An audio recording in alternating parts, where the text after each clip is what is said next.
So now we're going to jump into where the markets are heading. And in order to have a look at that, we need to see where the regulation is moving and the government's role in driving that regulation and different jurisdictions and how they're going to act differently. So I'm really excited for the next panel. What I'm going to do is hand it over to our speakers to dive straight in, because this is a topic that I think many of us have been anticipating throughout the day. So if you guys can give me a big round of applause to welcome our next speakers onto the stage.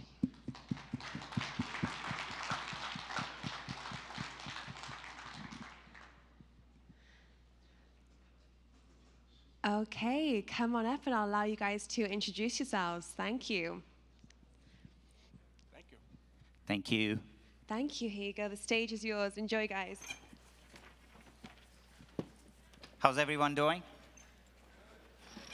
You guys need to do some push-ups. It looks like you are all sleeping. All right, this is going to be the unsexiest panel of all. This is compliance. All right, necessary evil. We have to do this, even though it's a crypto conference and we are all anti-Big Brother and it goes against our creed. But we'll still talk about it, and I'll introduce the panel as well. What I would like to do is at least reserve 10 minutes at the end of the panel. That way, every one of you can come and ask us a question, and that way the panel members can give you an actionable takeaway. That way you can go home and say, yep, it was worth it, and you came here and you got something out of it. All right. I'll quickly introduce the panel members. So I have Chris Tyrrell. He's at blockchain.com. Compliance. He secretly said he hates his job. I'm kidding. I have Michael. Michael works with Bruce Fenton. He couldn't make it, so he's representing. Michael works with Bruce, and I'll also give them some time to introduce themselves individually. And then we have Marisa, who's representing Blockchain Association for us. We have Hailey, almost representing the legal attorney side of things. And then we have Ian, who is the former majority leader for the California state. So he's here. So the way we are structuring the panel is you have two representations from the industry, right? One on the security side, one on the business side. We have one from the legal. We have one from an association, and then we have one from this, almost as a proxy for the government side of things, right? So you can come up at the end and ask a very specific, direct question. They're not going to be scared, right? So you can lit a fire under them if you have to. But we are here to do that. All right, Chris and everybody, do you want to speak a quick 30 seconds about your background and introduce yourself? Sure. Chris Tyrrell, as you said earlier, I'm at blockchain.com, senior advisor to the compliance organization there. I came to blockchain from Goldman Sachs, where I set up the digital compliance organization. Yeah, Michael O'Connell. I'm CEO and Chief Compliance Officer for Watchdog Capital. We're a FINRA member broker-dealer, very focused in the crypto space. I'm Marisa Coppel. I'm the Blockchain Association's Policy Counsel. I was at a law firm before I joined the BA doing litigation and regulatory enforcement work. Hi everyone, I'm Hailey Lennon. I'm a partner at Brown Rudnick. I've worked in the space since 2013. I helped create Silvergate Bank's crypto banking practice, and then was in-house at Bitflyer and Coinbase. So deal with a variety of regulatory issues on the front end, SEC enforcement actions on the back end. Ian Calderon, former majority leader of the California State Assembly. I was elected to the State Assembly in 2012 at the age of 27. First millennial ever elected to the state legislature, and then I became the youngest majority leader in the history of the state in 2016. I was the first to author any blockchain crypto-related policy, at least in the state of California, created the Blockchain Working Group, where we created a working document for the legislature to get some ideas, best uses, practices, potential regulations for blockchain technology. It was also the impetus of the Governor Newsom's recent executive order on crypto and blockchain. And now I have left the legislature in 2020, created my own consulting strategic advising firm. Majority advisors and industry-related clients that I have are the Crypto Council for Innovation. I'm the California representative, and then I also do some blockchain services work for Humble.com. So Ian, first question is to you, all right? Great. Do you believe crypto and compliance mix? I don't know that there's a choice between that. I think it has to. Is that why you left the Senate, right? You couldn't survive. No, well, I left because I have little kids that I wanted to see grow up. But I wish I could have stayed because I felt like I was an advocate for this technology that not a lot of people understand. And I think the biggest issue is just the knowledge gap of people that are elected officials and their understanding of this technology and what it's used for and what its promise is, and how they mirror that and marry that with regulation and policy. Got it. Hailey, what do you think? Compliance and crypto, do they mix? I thought you had a good answer. I mean, I think especially for companies and clients of ours that are operating in the United States, it's very difficult to create a program that falls outside of some regulatory requirements. And in some ways, cryptocurrency, I think it's a good thing if there are preventative measures to ensure that cryptocurrency isn't used to fund terrorist activity. Of course. And so, I agree with how you opened up. I mean, this topic isn't always the most exciting or innovative, but it is a key part in ensuring that cryptocurrency can, thrive in the United States, that innovation can be here. And I think part of what all of us do on a daily basis or weekly basis is interacting with regulatory agencies or policy groups to help better educate the risks that are there with crypto and the risks that are posed, but not letting the fear narrative of how bad and risky crypto might be take on a life of its own, because sometimes there is a lack of basic understanding that the blockchain records transactions, and there's actually ways in which this is really a better sort of financial system. Yeah. How about you? Yeah, I mean, I agree with both of your points, and I think that it's evolving, right? Like, this industry is still so new, and when you think about when the internet was first created, it was not illegal to put in your credit card in the internet, which obviously now online shopping and we buy everything online, and that was because of a regulatory change. So it will definitely be interesting to watch the change in the regulatory landscape, because right now there's not a ton of clarity, but like Hailey said, it is regulated to some extent, and it has to be. But Marisa, personally, do you think crypto and compliance mix? Personally. Thanks for pushing me on that. Yeah, definitely. I mean, I think it has to, in order for there to be innovation. Right, because what I take away from what she was saying is hey, if you're in the United States, you're fucked. But if you're in North Korea, you're great. Do your business and then go for it. What I took out from Ian is hey, older generation, get out, let the new blood come in, and we'll be fine, right? Michael, what do you think? Yeah, I mean, I come from a little bit of a different background. No, but personally, I know we have our personal opinions, and then we wear our professional hats, right, for a company. So individually, do you think crypto and compliance mix? Actually, no, I don't. Okay, good. Well, it's all Bruce Fenton's like.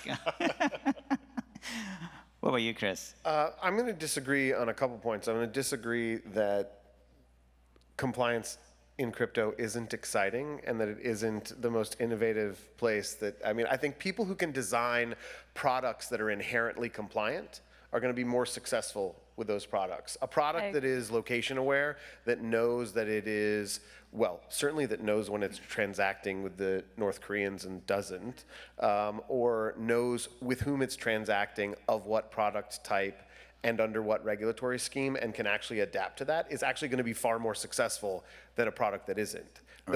Those of you who think you aren't regulated already or going to be regulated, you're wrong. And you already are regulated in many ways, and more regulation is coming. Legislators are going to write new legislation. There's probably going to be federal legislation in the next Congress. I think the Lummis-Gillibrand bill actually has a chance of getting passed.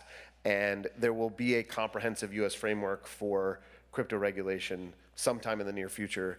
And those who have adapted to it will be more successful.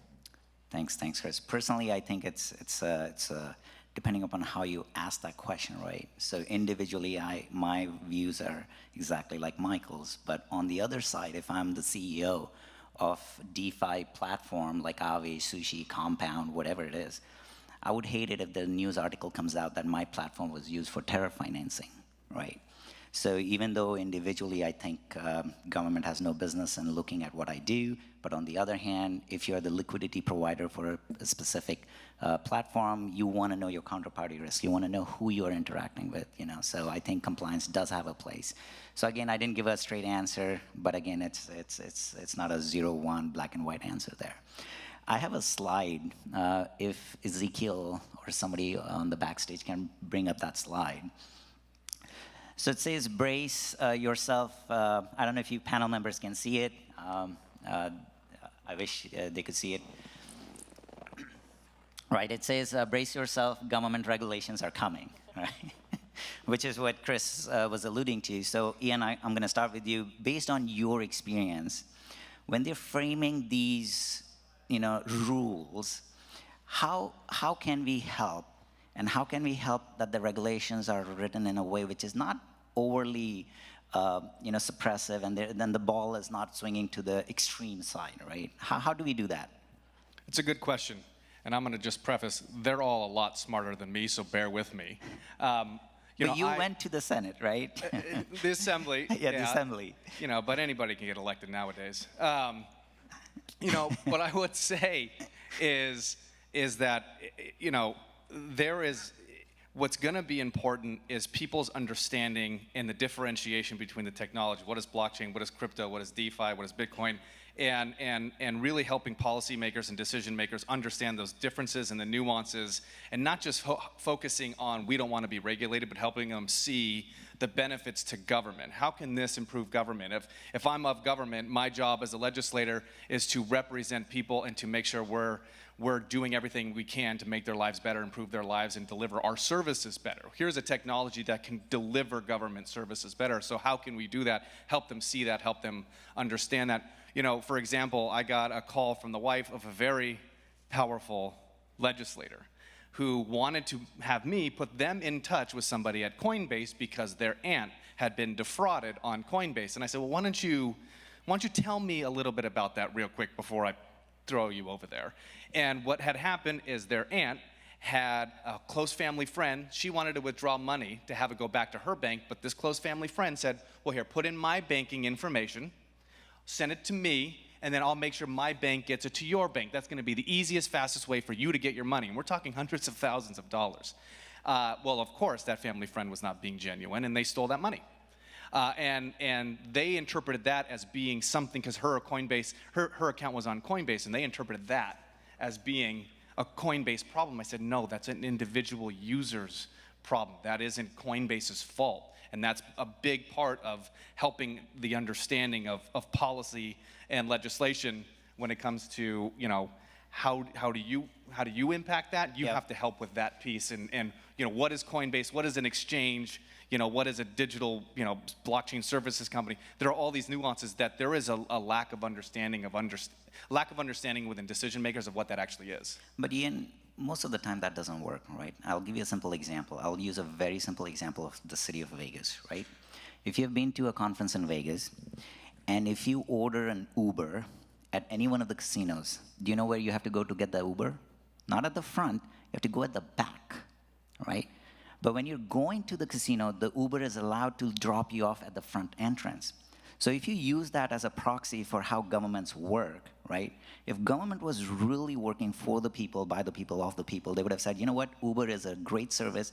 We are not going to distinguish between the taxi unions and the Uber, and we'll let both of them drop off and pick off at the same point, right? So you can now see that the regulations, they're making a distinction between a service that is a union versus somebody that is just individually providing those services. Now, if I extrapolate that to all of the other regulations that's happening in the city of Vegas, right? And I'm just using Vegas as an example, I'm not saying that, but that is quintessentially what happens with every city, right? I live right here in Ontario, right next to Ontario Airport. Our city, to use the community services, forces the food caterer to have the license in the city.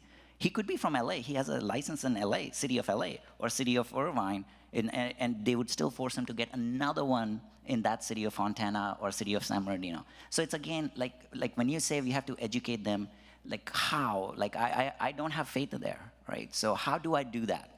Or how would anybody out here who's a startup in compliance and wants to work and help with the regulation, what would their first step be and make sure that they listen to what we are telling them? I certainly don't want to monopolize time, but you also have to take a look at where you're approaching this from, your frame of mind and your own perspective, and government's role and government's job, because you see this as a great technology. We all see this as a great technology that can, make government better, make services better, make a lot of things better.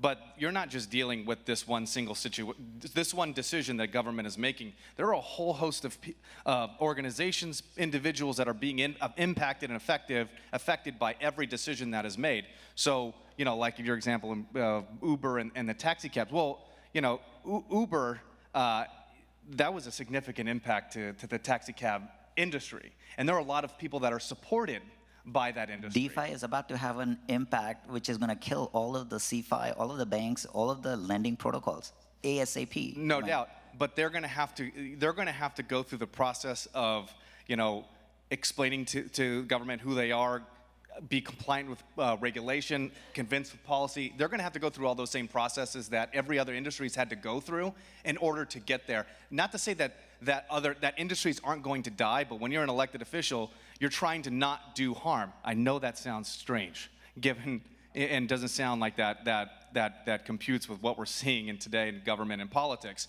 But you're trying not to do harm, and you're trying to be able to allow a technology that's new to exist, to flourish, to grow, while also at the same time trying to limit whatever impact is going to be on the other end, the people that are going to be affected. You can't just think about one side. You have to think about all the other mitigating factors. And these are really, I've made these decisions. They're very, very difficult decisions to make. Hailey, do you, in your past experience, what has been your experience with the government officials? I know the topic, the screen says government regulations are coming, so two-part question. One, how soon do you think it's coming? Is it like tomorrow? Like I wake up and I'm like, shit, I'm like fucked, or like what would you say? And the second question is, how would you, from I know you're on the legal side, right? How does your firm approach the regulations and deal with that? Yeah, those are great questions.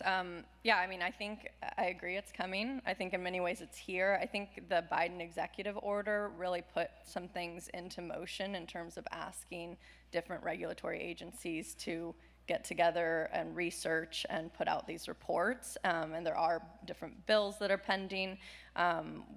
We saw even the California legislation that was vetoed that would have pretty much put in place a New York BitLice type regime. So I think we're starting to see states and the federal government really wanting to have a hand in what's going on.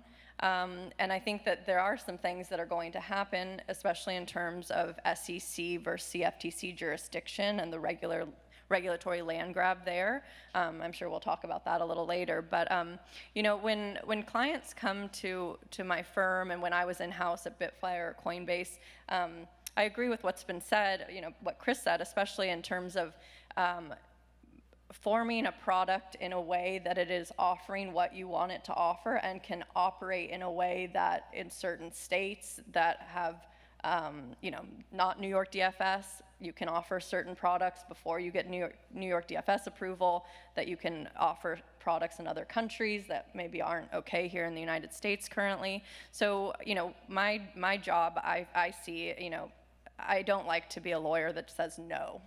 I think that is really easy to do, and most people that are attorneys in the crypto space are part of that because they actually believe in what we're all working towards. And a lot of times, unfortunately, this whole idea of educating regulators really does work. I can say that when I helped Bitflyer get the 4th ever New York Bit license, to 2 years later helping Coinbase have conversations with New York DFS, the tone had changed, and we were now explaining more complex topics like staking versus just a different cryptocurrency and these sort of things. So I do think education helps. I think organizations like Blockchain Association help ensure that regulations are at least the regulators are understanding collateral damage that an action can have, because sometimes something's so nuanced that more of the industry gets pulled in than maybe even the regulator intended. But so in my role, I really just help try to understand what regulations are impacting the product or the offering or the company we're working with, and how best to ensure that the company can do those things. The other thing I wanted to mention is I think there's some frustration in the industry because I do have plenty of clients who would be willing to, the SEC has said, come in and talk to us. And I have clients that would be very willing to do that. But sometimes... See, right there is a trap. You see that Star Wars, it's a trap, that meme, No, that's a trap. You go there, talk to them, and you walk out and like, here's your, fine. Or I mean, it's like the Coinbase situation, and it's public knowledge, not based on my time there, but, Coinbase talking to the SEC about crypto lend, and then Coinbase said, the SEC says they're going to sue us if we launch this, and they're not even specifically explaining why. Like, that is a very frustrating thing for clients that want to do it the right way and just get it done. Just what is the path forward? You know? Marisa, from the association standpoint, how do we tackle that? We say like, hey, come talk to us, and then as you're leaving, we stab you in the back, right?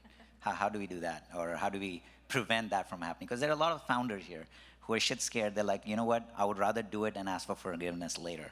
But the compliance guys are saying, no, talk to us. I mean, where does the association stand on that? I mean, if the SEC is telling you to come in and talk to I will not go. I will not talk. Be a little I'm being honest. Apprehensive of doing that. But I definitely think that legislation is coming. Probably next year. It's possible that it January might come 1st? this year. Yeah, right on New Year's Day. Perfect. It's not a federal holiday.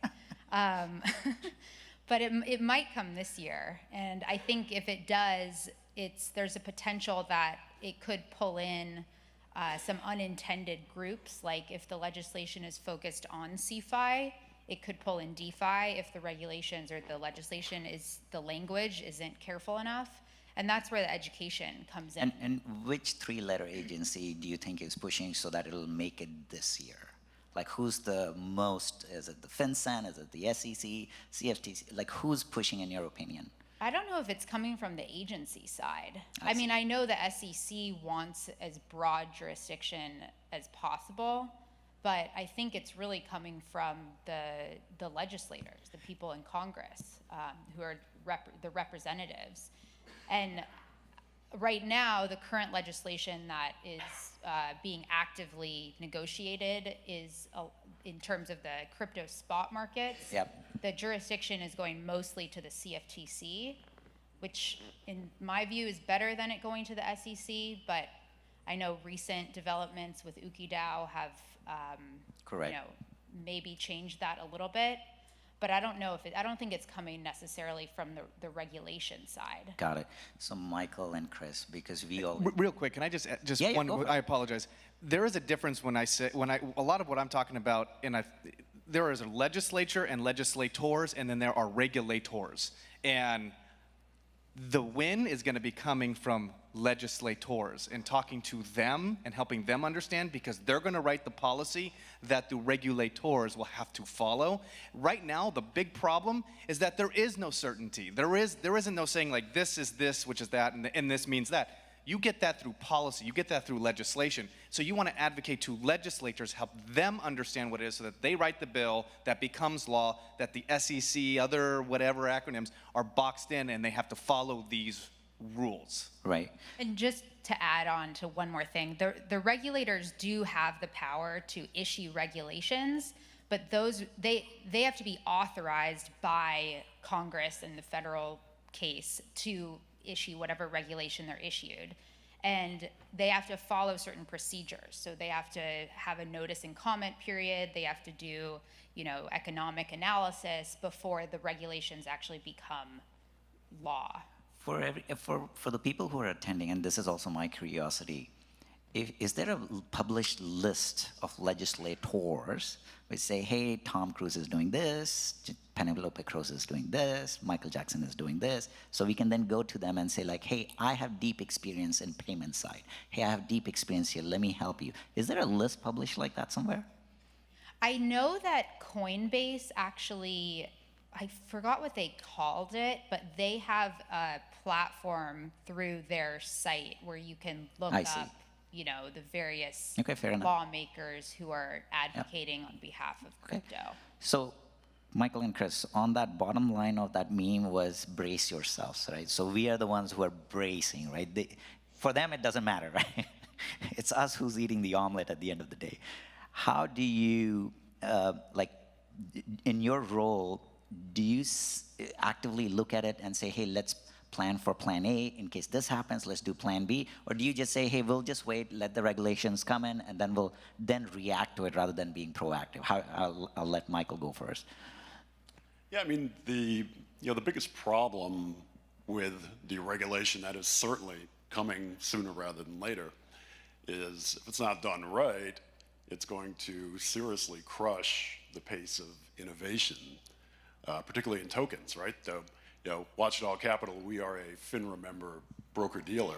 If you're a startup out there and you want to become a FINRA member broker-dealer, that's a 2-year process and hundreds of thousands of dollars spent to get to that point, right?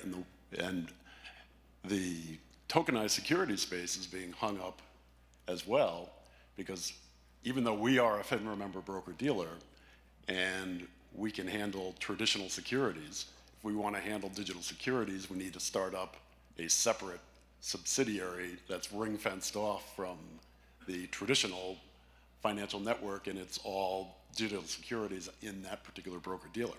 But if I wanted to do that, if I apply today, it's going to be 18 months from now until I have that license to be a dealer in tokenized securities. Can you do this outside of the US, like from day one? No, because then you wouldn't be able to handle US customers. Correct. But you could still take the rest of the world. You could take the rest of the world, and that's the thing, right? It's being done in the rest of the world, particularly very well in Canada right now. Understood. So the practical strategy for anybody in the tokenized security space would be like, hey, have some entity in Bahamas, Cayman, BVI, run your startup till you, and also apply it in the US, wait for 2 years till you get it, and then merge those two entities.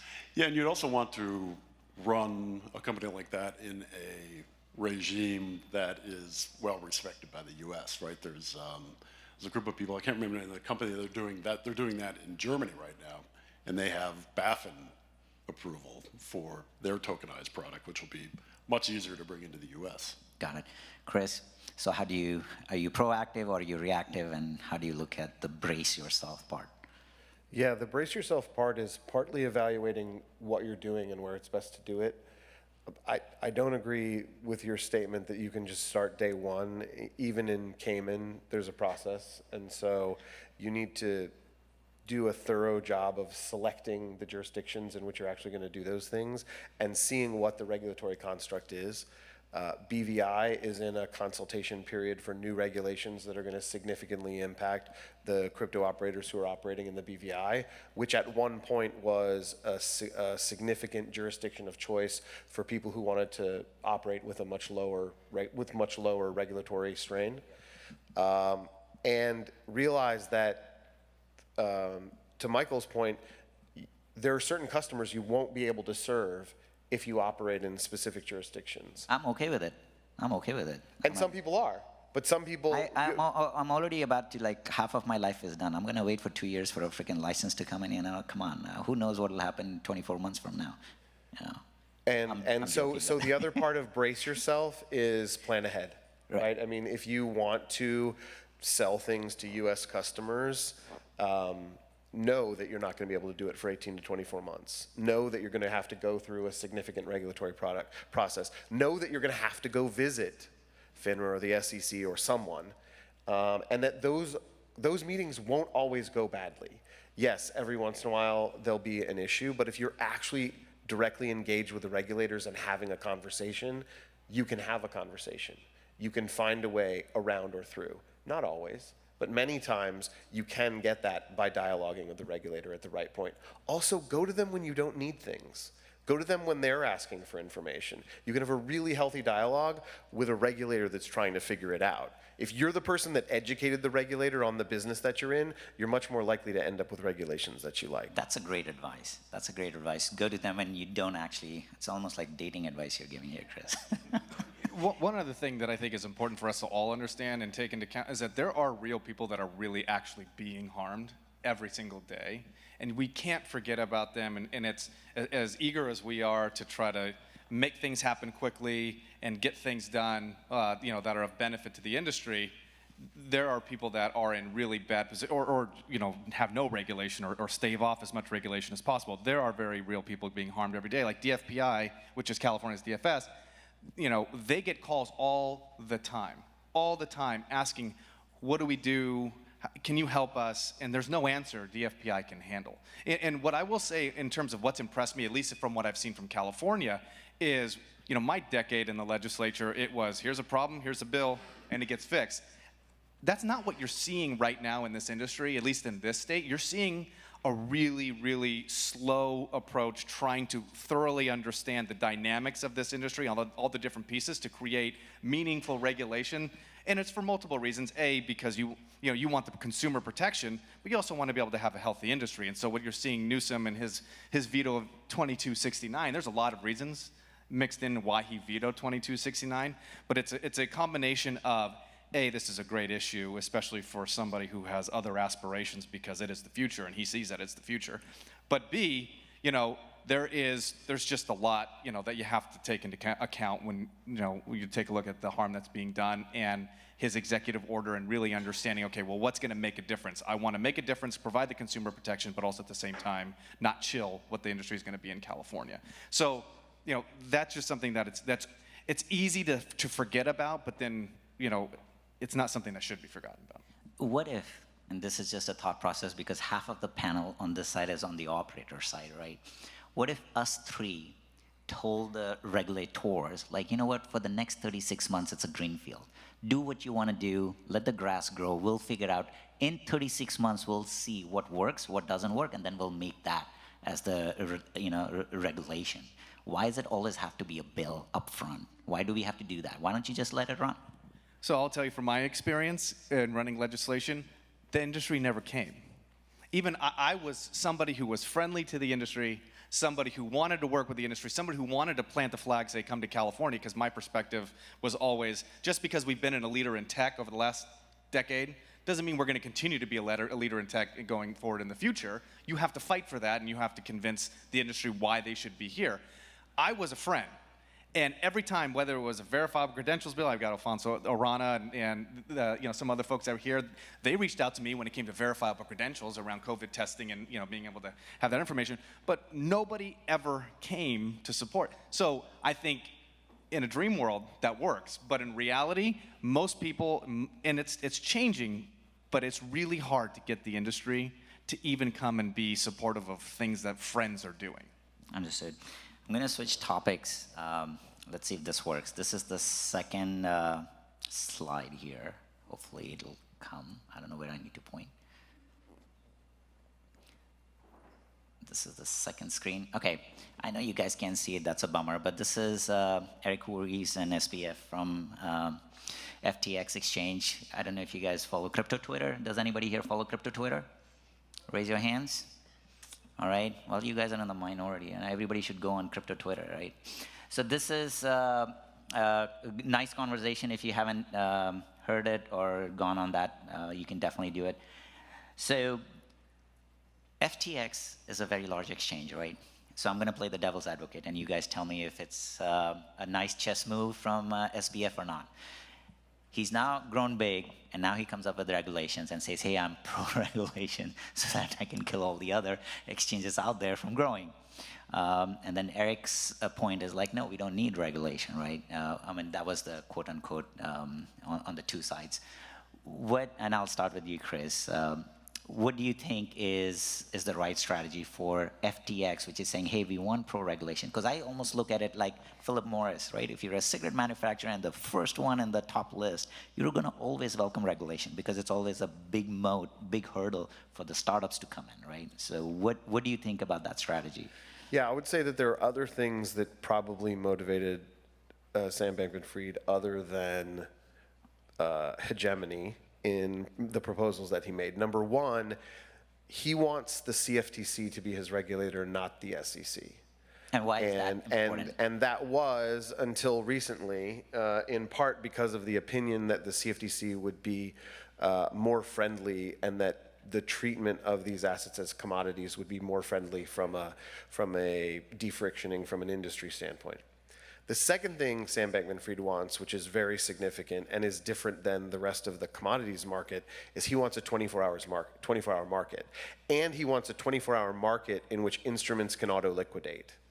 And that puts him significantly at odds with other big players in the existing infrastructure for commodities and commodities derivatives that don't want to operate, or maybe can't operate, a 24-hour market, and see that as a competitive threat, but also who make some good points about the risks that come with an auto-liquidating market. You can automate an auto-liquidating market, you can tokenize an auto-liquidating market, you can do a lot of interesting things once you have those in place, but that's not how the industry currently operates.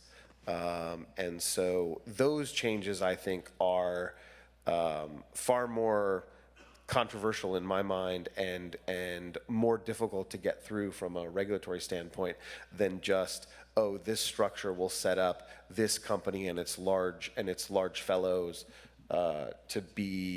to have some superior position in the marketplace. I think that's going to be true long term anyway, because of regulation. Because at a certain scale, if it costs hundreds of thousands of dollars just to get and operate a FINRA member broker dealer, then things that require being a FINRA member broker dealer already have a gate in front of them. Things that require being an ATS already have a gate in front of them. Things that require being a Reg NMS exchange, a national exchange, also have those gates already in front of them. So those are already here, and more of those are coming. So in your opinion, you actually agree with SBF's positioning there then? I don't think his positioning is nonsensical, other than for very big players. I think it does benefit very big players in some ways, but I think it also has other benefits that would make sense for a platform like FTX. Got it. Michael, how about you? Yeah, and I would think, to your point before about building something better with regulations that protect the customer, really applies here, right? You think about the Celsius fiasco, you think about Terra Luna, you think about various rug pulls. If the regime of customer protection rules that exist under FINRA regulated firms, if those regimes were applied to all the various areas of crypto, which would be reasonably easy to do, there's much more customer protection in place. You look at the securities business has ring-fenced off your assets. They belong to you and not the brokerage firm. In the futures business, there's the concept of customer segregated funds, right? Margin that you give to a futures firm belongs to you, the customer, and not the firm. And I think if you put those types of protections in place, that's a much better way to regulate. Understood. How about you? By the way, I didn't mean to put you guys on spot. I don't know if you guys have seen that Twitter interaction happening between SVF and Eric Worre's, and then the podcast that happened at Bankless. Yeah, admittedly, I'm in the middle of the Bankless podcast debate. I think it's about 2 hours, but I was following it on Twitter. And I think a key part of their debate was the regulating CeFi versus DeFi. Correct.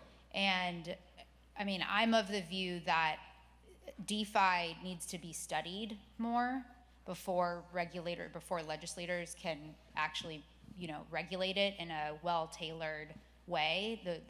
The laws need to be well-informed. And I think that was part of their debate. I think that, of course, FTX is a centralized entity, and if they had regulatory clarity, that would be a huge benefit to them because they could operate in the United States. They do in some parts of the business, but in other parts of their business they don't, and they're based offshore. So, I mean, I don't want to say that I agree with one over the other, but I do think that, to Eric Voorhees' point, DeFi needs to, if the regulations or the legislation pulls in DeFi without it being studied, that could have a hugely detrimental and potentially just kill DeFi. Right.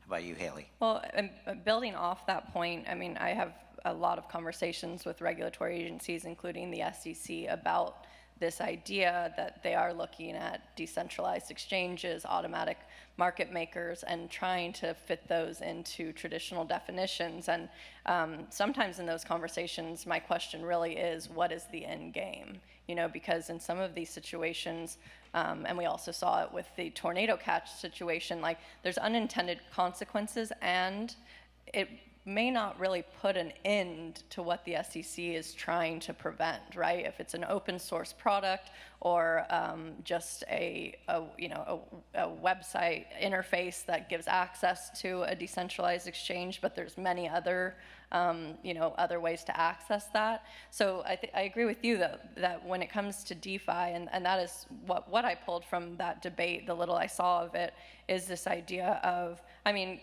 at its core, cryptocurrency, DeFi, there are libertarian ideals in that in terms of freedom and financial privacy, and how a regulatory agency should limit that in an open market is an interesting question to me, and I think one that was discussed during that debate, so very interesting. And I think an important distinction, I mean, the main distinction between the two is whether there's an intermediary, and the laws and regulations that regulate CeFi, the risks that they're trying to address still stem from the fact that there is an intermediary. Right. But with DeFi, that risk is mitigated by virtue of it being decentralized. Right. Oh yeah, right. If we're talking about code or a smart contract, that's very different in how that should probably be regulated and harm prevented. And the frustrating part is, you know, the SEC's goal is consumer protection,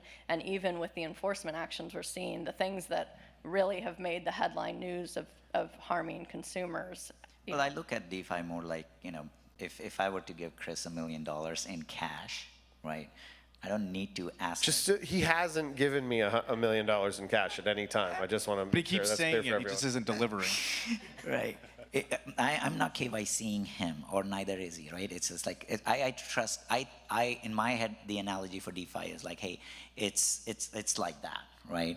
Versus the CeFi. So I kind of agree there that for CeFi, yes, it's a centralized, you have people, they can collect the data and all of that, but in DeFi, that's, you know, going to be hard. But that's also not always true. And I mean, I think there's a paper out of one of the European regulators where they call out the fact that much DeFi is CeFi in decentralized clothing. And if you look hard enough, you can find one player that can set all the rules for the DeFi or change them. One player who's harvesting certain value out of the DeFi process that looks a lot like the CeFi player in the CeFi that you're trying to, you know, create consumer protection around. Right. Well, we're going to leave some time. I know we are at the end of our panel. Is there anybody who would like to ask a question, or two people, specifically either to Ian, Hailey, Marisa, Michael, or Chris? You're more than welcome to come on up, and I'll give you my mic. Oh, no, she's bringing a mic. Yeah, I can give you the mic. There you go. Hi, thank you. Kind of going back to what you were saying a moment ago about market regulation, do you see, even in the CeFi space, an extension of Reg MS or any other rules coming down the pipeline to stem market manipulation, wash selling? And then also, what about on the point of sale space, the sales practice, suitability? Who was it directed to, sorry? Oh, I'm sorry. Chris and Michael? Why don't you take suitability and sales, and I'll take market reg NMS and markets. All right. So I do think there have been already drafts circulated that would include certain digital asset platforms in the definition of exchange, which would bring them squarely into the federal regulatory construct for national exchanges and OTC exchanges. So I think that is coming. How far away do you think? We need dates, No, Chris. no, Dates. Don't know. Couldn't tell you. But again, as the slide says, brace yourself. It would be wise of people to start preparing for that eventuality, especially given the horizon on how long it takes to build a compliant setup versus one that is unregulated at this time. Hire Hailey. Yeah, hire me. Michael, did you? And then from a suitability standpoint, I mean, I would imagine that the existing regime could be very easily applied to the rest of the crypto markets, by, just a simple regulatory decree. So I would imagine that also coming sooner rather than later. I think there must be some RIAs who are already dealing with this now, right? Because they have customers who want them to. I actually did. I wrote a sales practice policy for the last RIA I worked at, and we didn't really have anything to go off of, and so I pretty much just mirrored what suitability and best interest rules kind of went with, and I stuck with the 3110 standard and just went with that, and the SEC didn't say anything when we got audited, so I don't know. But I was kind of wondering. Sounds like an approval. Yeah, right. Kind of like ignorance, I guess, is a bit somewhat of an approval. But yeah, I was kind of wondering if you guys saw anything or heard anything that would actually be put pen to paper. No, but I have not. But you make a great point. We spun up a crypto trading subsidiary for our firm, and we basically took all of the written supervisory procedures that we have for the broker-dealer and wrote a separate manual that took all of those procedures and policies, put them into a separate manual for the crypto business, so that, if we wake up tomorrow and FINRA regulates us all, then when they come in, we can show them our existing written supervisory procedures that are already FINRA compliant. And sorry, I don't want to take up too much time, but then what about information symmetry? Can we take this when we walk off? Oh, sorry, yeah. Yeah. I just want to take one more question. Is there anybody else who would like to ask? I mean, this is free for all, right? You can ask Hailey and Marisa questions, which they would charge you like thousands of dollars an hour, right? So you can just ask them questions on the stage, and they have no choice but to answer your question. Go ahead. Okay. Yeah, so I have a question. So if cryptocurrencies are legally considered property by the SEC, then would it make sense that these crypto properties, so-called, might be able to actually own physical assets in the future, such as home, cars, etc.? Who is it directed to? Anyone on the board, specifically Mr. Calderon? That's a smarter person you're going to take to answer that question. I'll tell you this, if they considered it property, I would want to have 1031 exchange on it as well. Right, yeah. And then all of the things that come, so if you're a developer, right, all of the inheritance that you get from being called a property, I would like to have that. You cannot cherry pick and say, hey, now it's a property, hey, now it's a currency, hey, now it's something else, right? But that's my opinion. It doesn't count much, so. Chris, any thoughts there? So I don't think the SEC considers crypto property. I think that was one way in which the IRS characterized crypto that we hope is changing for the next tax year. The issue with crypto is that the design of the crypto currently determines which bucket it fits in. And there's a significant disagreement, even among government agencies, as to which bucket certain cryptos fall into. And so I think that battle is going to play out. That's going to take a while for those different battles to play out. What you need, what each organization needs, and you said you want us to give talking points for takeaways for people to go home. Go home and think about whether your organization needs a market conduct policy about market manipulation. Go home and think about whether you need suitability and you need to determine whether you should be selling some of your assets to certain of your customers. Go back and think about how you are determining what your organization actually thinks the assets you're selling are, and have some procedure for going through that. Have a group of people who look at each of the assets and try to make that determination based on what you can in with your counsel, what you think it is, and document it. Because that's what the regulators are going to come ask for. How did you decide that this was a security or a commodity or a currency or property? What process did you take it through? My mom told me what it was. That's not a good enough answer, unless your mom is also your GC, in which case maybe. But I find that unlikely. So. Well, thank you. We are going to get off the panel because we are 4 minutes ahead. But thank you, Chris. Thank you, Michael. Thank you, Marisa, Hailey, and Ian. Thank you. Appreciate it. And thank you for being a good audience.